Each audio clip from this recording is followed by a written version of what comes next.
Assalamualaikum warahmatullahi wabarakatuh. Kegiatan penyuluh merupakan kegiatan mulia memberikan pencerahan kepada umat.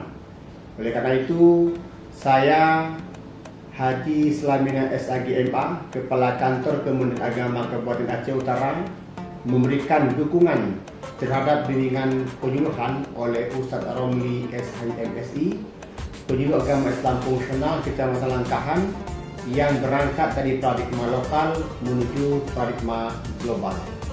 Dukungan terhadap edukasi masyarakat terpencil dalam pencegahan COVID-19 melalui seni hadrah ataupun nirbana. Semoga kegiatan ini memberikan manfaat di daerah terpencil di Kecamatan Langkahan.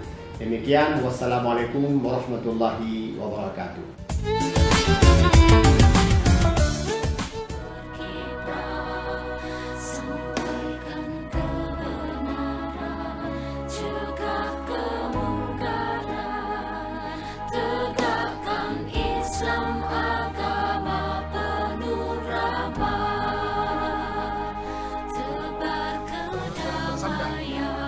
Al-Fajru Fajron.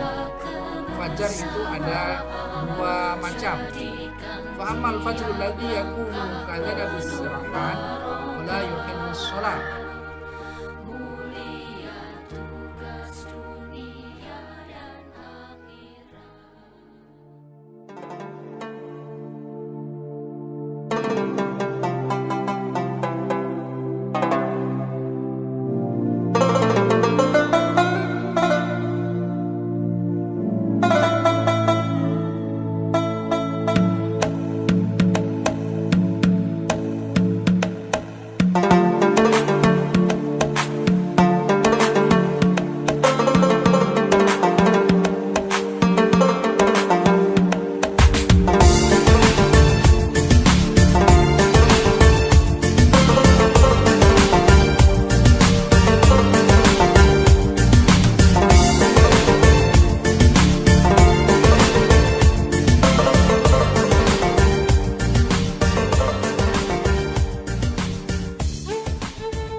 Adik-adik personil Hafallah Fatimah yang saya cintai,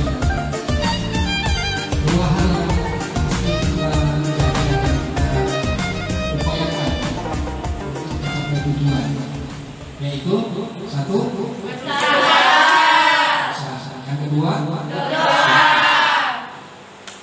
dalam upaya kita ingin menjalankan program pemerintah untuk pencegahan COVID-19 dan untuk menanggulangi pandemi yang sampai sekarang belum berakhir. Kita akan selalu mengamalkan dua hal tersebut, yaitu usaha dan doa. Usaha yang akan kita lakukan yaitu melakukan gerakan 5M. Sedangkan doa yang akan kita selalu wirid dan amalkan adalah doa Baik, mari sekarang sama-sama kita akan sampaikan pesan-pesan moral ini kepada handai tulang kita di masyarakat Serti khususnya dan sekelilingnya.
Merauke, yaitu daerah transmigrasi terpencil yang ada di Kecamatan Langkahan, Kabupaten Aceh Utara, menyampaikan ribuan terima kasih atas kehadiran Ustadz Muhammad Ramli, yaitu sebagai penyuluh kantor urusan agama Kecamatan Langkahan yang membawa tentunya pembangunan mental untuk masyarakat kami di sana. Dan alhamdulillah dengan melalui kesenian hadroh dengan masa-masa pandemi ini, beliau sanggup membawa beberapa pesan-pesan moral dan serta doa untuk menjauhkan dari segala bala dan segala mungkin ujian dari Allah yang berupa COVID Corona ini. Dengan adanya beliau, alhamdulillah segala penyakit masyarakat ini dan penyakit yang Allah turunkan mudah-mudahan dapat terangkat. Dan kami merasa bersyukur karena dengan kehadiran beliau, yaitu Ustadz Muhammad Ramli sebagai penyuluh ini, bisa membangunkan semangat lagi untuk selalu hidup sehat, selalu hidup bergantung kepada Yang Maha Kuasa dengan tidak melupakan aturan dan peraturan atau protokol kesehatan yang dianjurkan oleh pemerintah.